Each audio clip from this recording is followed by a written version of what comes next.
Voilà, mon cher Julien, on voit que tu as l'habitude d'enseigner et on envie tes élèves. Je te passe la parole. Merci Julien, voilà, ça marche. Non, j'ai plein de remarques, mais je vais peut-être les garder pour la fin, entre autres sur Avesson et ce dont on discutait avant, le lien entre habitude et milieu.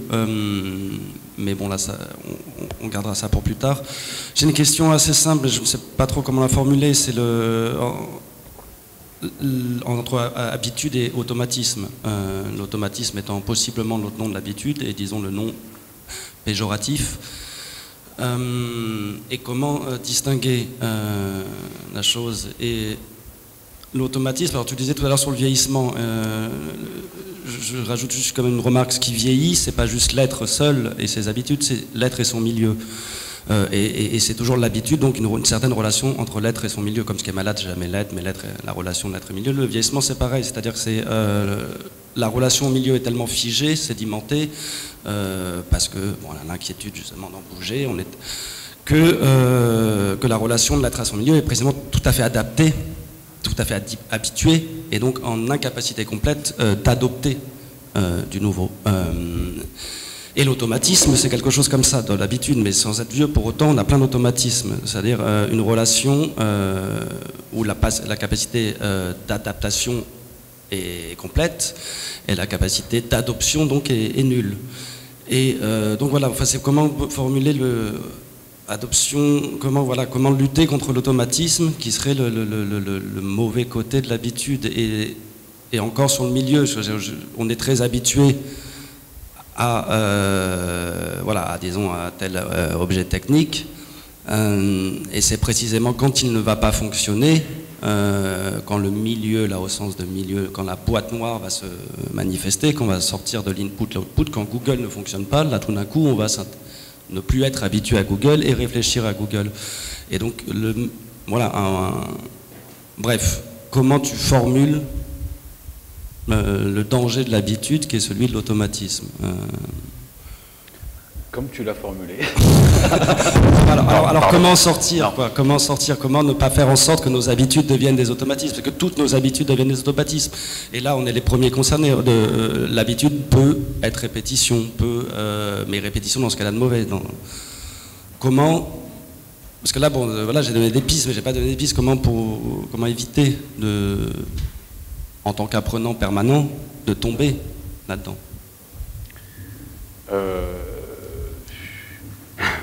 Là, c'est une question de thérapeutique, là. Oui. Je crois, par exemple, que, je ne sais pas, là, il faut prendre je prendrais des exemples. D'abord, je ne suis pas sûr que toute habitude puisse forcément devenir un automatisme pur. Hein. Si tant est qu'il y en a même. Mais bon, ça c'est une chose. Non, j'ai dit, je prends un exemple. Je crois que dans la situation d'enseignement scolaire,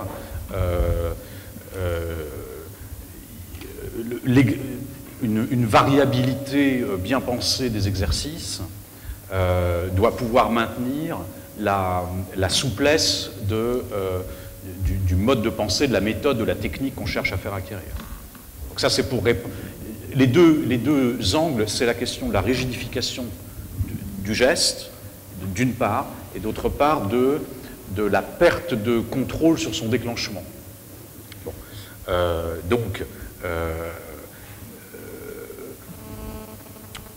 Il est bon que Google, il faut faire tomber Google en panne régulièrement pour pouvoir arrêter de s'en servir. Non, mais c'est difficile ta question. Il faut aussi multiplier les habitudes, c'est-à-dire les faire agir les unes contre les autres, à la manière de ce que disait Sénèque.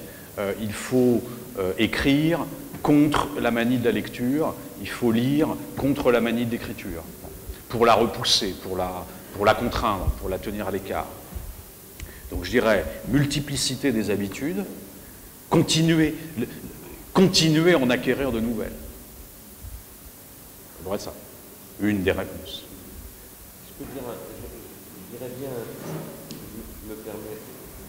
Je me permets de me donner la parole pour entrer dans cette discussion. Hier, j'ai parlé de l'automatisme, moi. et du rapport entre autonomie et hétéronomie, mais à l'époque de ce que j'appelle la société automatique et l'automatisation généralisée. Et je pense qu'une question très importante, c'est l'extériorisation des automatismes. C'est-à-dire qu'aujourd'hui, il y a des automatismes. Par exemple, voilà, je me sers de Word, là, je suis en train de taper un truc, et hop, il y a une correction automatique qui se fait. C'est une extériorisation d'un automatisme que j'étais censé acquérir à l'école, et il est pris en charge par Word, par Google aussi, qui prolonge mes propositions, vous le savez bien, j'en reparlerai demain d'ailleurs. Et ça, c'est très très important de voir que l'histoire organologique, c'est aussi une histoire d'extériorisation des automatismes. Progressivement, des automatismes, appelons-les cérébraux d'abord, finalement passent à l'extérieur. Et là, il y a deux possibilités. Ce n'est pas une réponse à ta question dans son ensemble, hein, c'est un élément de réflexion par rapport à ta question. Il y a deux possibilités qui sont que soit je m'habitue, au sens où je m'adapte et je me soumets à cette extériorisation, et j'en deviens totalement, je la subis complètement. Soit au contraire, cette extériorisation va me permettre de, à nouveau, moi, m'individuer moi-même et de procéder à une autre extériorisation. Et à ce moment-là, on retrouve la question dont parlait Erich tout à l'heure, de la participation d'ailleurs, que ce soit au sens de Lévi-Bruhl ou au sens de Leroy-Gourhan, et de ce que nous appelons l'économie de la contribution.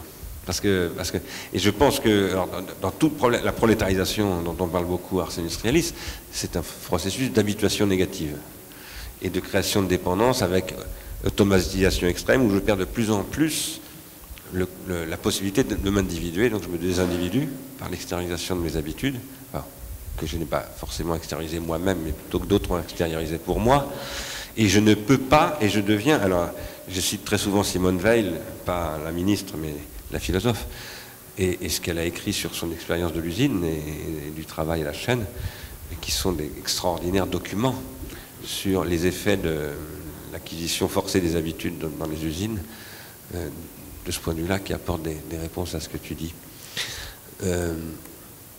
Et si je voulais lancer cela, c'est parce que je pense qu'à ce que tu as dit, Julien, que je trouve absolument magnifique et vraiment cristallin, quasiment,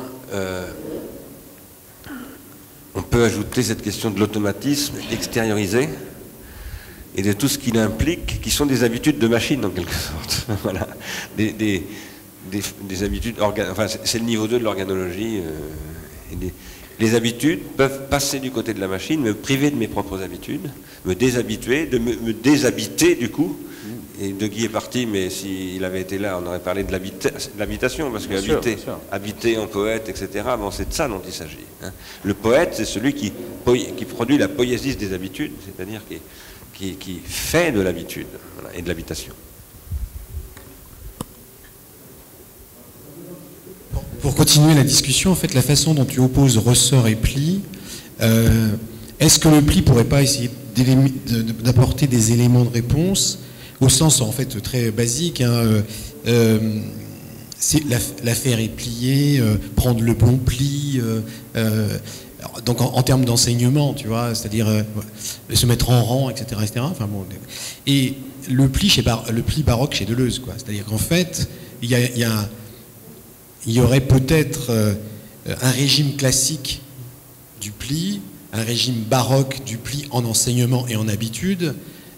Et donc, en fait, l'idée, c'est que quel serait le pli d'un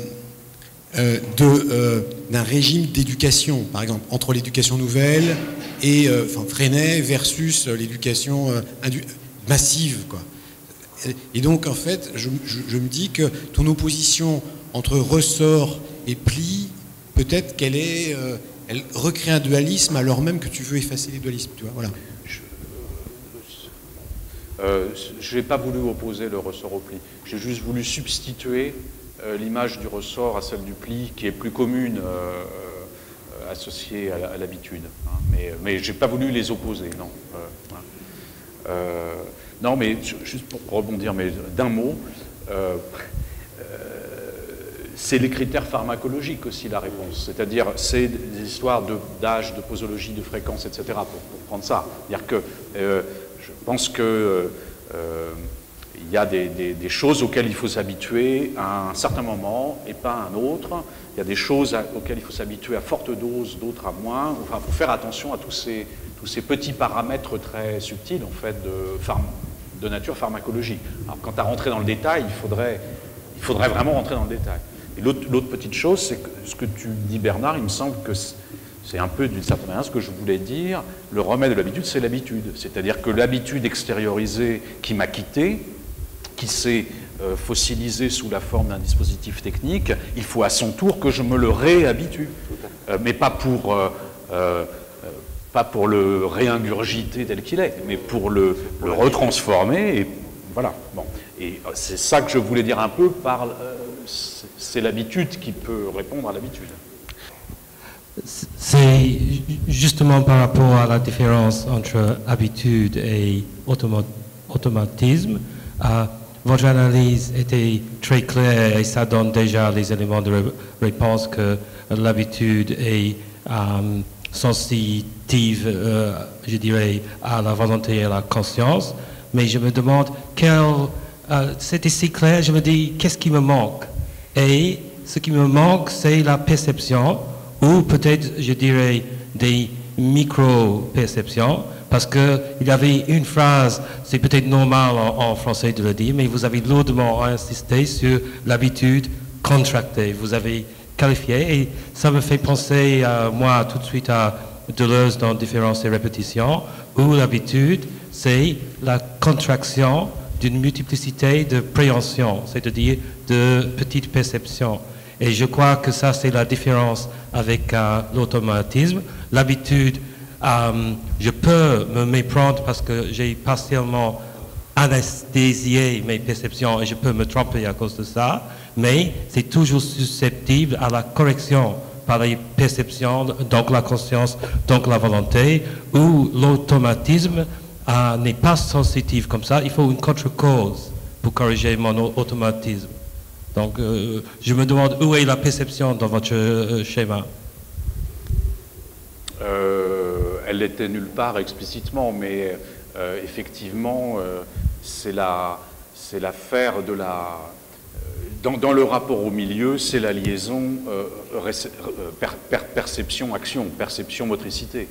Et on pourrait entrer dans le détail, effectivement, de la manière dont... ce qui fait la souplesse de réaction de la structure habituée ou habituelle, c'est justement cette possibilité de répondre à des signaux extrêmement éloignés, en fait, des situations qui l'ont fait se contracter au départ. Bon. Et au fond, de plus en plus éloignés, de plus en plus hors contexte, quoi. Et je crois que c'est un peu ce que vous disiez à l'instant. Si nous avions eu le temps, j'aurais posé une question qui peut-être aurait pu alimenter la question de Terence, qui était habitude et attention. Parce que formation de l'habitude veut dire formation de l'attention. Mais en même temps, l'attention n'est justement pas l'habitude. Et donc c'est ce qui permet, la formation de l'habitude de ce point de vue-là en tant que formation de l'attention, est ce qui permet que l'habitude se dépasse dans ce à quoi elle n'est pas habituée et qui est le perçu. Mais j'ajouterais que j'y avais pensé un moment où j'ai effectivement pas parlé d'attention, c'est que ce que cela montre, c'est que la formation de l'attention suppose une formation de l'inattention. Tout à fait.